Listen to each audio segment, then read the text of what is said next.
हिंदू धर्मान कितलेशेच सण मनयतात, तातूंत अर्दवट म्हायती आशिल्ल्यान आमीच सणांक बदनाम करतात। आषाढी अमाशे नंतर श्रावण सुरू जाता आनी आमच्या जेवणान बदल जाता। आता हो बदल कित्याक? हाच्या फाटलें कारण हांव तुमकां सांगताच, पूण सद्या जाणून घेवया अमाशे बद्दल। ह्या अमाशेक गताहारी अमास म्हणटात।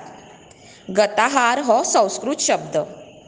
गत म्हणजे फाटलें, आता ना तें किंवा पयलींचें। आहार म्हणजे जेवण। गत आनी आहार मेळून जाता गताहार।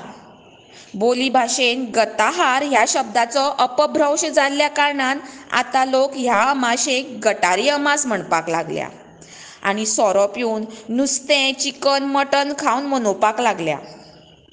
गटार हो इंग्लीश शब्द। इंग्रजाच्या काळान ह्या शब्दाचो परिचय भारतांत जालो। गटार हो शब्द आयकलो काय आमी धा पावलां पयस रावता, थंयच ह्या अमाशेक गटारी हें नांव दिवन बदनाम करता। खरें म्हळ्यार ह्या अमाशेक गताहारी किंवा दिव्यांची अमास, मराठीन दीप अमावास्या अशें म्हणटात। आनी फकत गोंयांतूच न्हय तर अख्ख्या भारतान हो एक सण म्हणून मनयतात।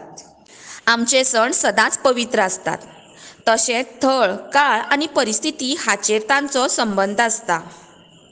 आहारान बदल म्हणून गताहारी, आनी ह्या दिसा घरांतले सगळे दिवे धुवन तांची पुजा करतात म्हणून दिव्यांची अमास। आतां हाच्या फाटलें कारण सांगता। पयलें म्हणजे जेवणान बदल कित्याक? चडशे जीव, जनावरां, नुस्तीं ह्या दिसांनी तांतयां घालतात किंवा तांची नवीन उत्पत्ती तयार जाता। ह्या तेंपार तांकां मारलें जाल्यार फुडले 11 म्हयने आमकां कांयच मेळना। हाचो अख्ख्या निसर्गाचेर उलटो परिणाम जाता, म्हणून ह्या म्हयन्यान नुस्तें मारिनात आनी सरकारूय हाचेर बंदी घालता। दुसरें म्हळ्यार ह्या म्हयन्यान दमट वातावरण आशिल्ल्यान नुस्तें किंवा बाकीच्या प्राण्याच्या शरिरान आनी त्वचेचेर कितलेशेच जीव आसपाची शक्यता आसता, जाका लागून खावपी मनशाक ताचो त्रास जावपाक शकता।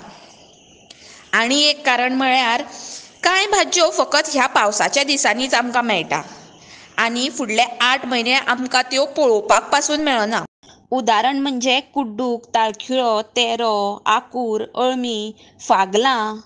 शिवराक जेविल्ल्यान ह्यो भाज्यो आपुणूच आमच्या पोटान पडटा आनी ह्यो भाज्यो ह्या दिसांनी वेवस्थीत पचूनय वता। दुसरें म्हणजे दिव्यांची पुजा कित्याक किंवा ह्याच अमाशेक दिव्यांची अमास म्हणून कित्याक मनयतात? एक तर दमट वातावरण, आनी तातूंत ह्या अमाशे नंतर सुरू जाता श्रावण, आनी श्रावणांतल्यान सुरू जाता आमचे सगळे सण। आदल्या तेंपार इलेक्ट्रिसिटी नाशिल्ली, तेन्ना दिवेच मनशाचो आदार आशिल्ले। आनी अजून सुद्दां खंयच्याय सणाक कितल्योय रंगी बिरंगी लायट्स घातल्यो तरी देवा कडेन आमी दिवेच लायतात, दिवली ही पेटयताच। आनी पावसान लायट नासता तेन्ना दिव्यांचोच आदार घेतात। म्हणून श्रावण सुरू जावच्या पयलीं सगळे दिवे निवळ धुवन त्या दिसा तांची पुजा करतात, तांकां मान दिवपाक। तरणाट्यां कडेन मागता की आमच्या धर्माक, आमच्या सणाक, आमच्या भारतीय संस्कृतीक समजून घेयात आनी जपून दवरात। गताहार समजलेंच आसतलें, आतां तरी ताची गटारी करूं नाकात। ही अमास बाकी सणां प्रमाणें दिवे लावन मनयात। खरें म्हळ्यार ही म्हायती चडांत चड लोकां मेरेन पावपाक जाय, जाका लागून तरणाटे किंवा बाकी लोक जांकां हाचो खरो अर्थ खबर ना तो कळटलो। जांकां पडटा तांणी हो व्हिडिओ जाता तितलो फुडें पावोवचो हें मागणें। व्हिडिओ आवडलो जाल्यार लायक करात। तुमकां आनीक जर कितें म्हायती खबर आसा जाल्यार कमेंटान अवश्य कळयात। धन्यवाद।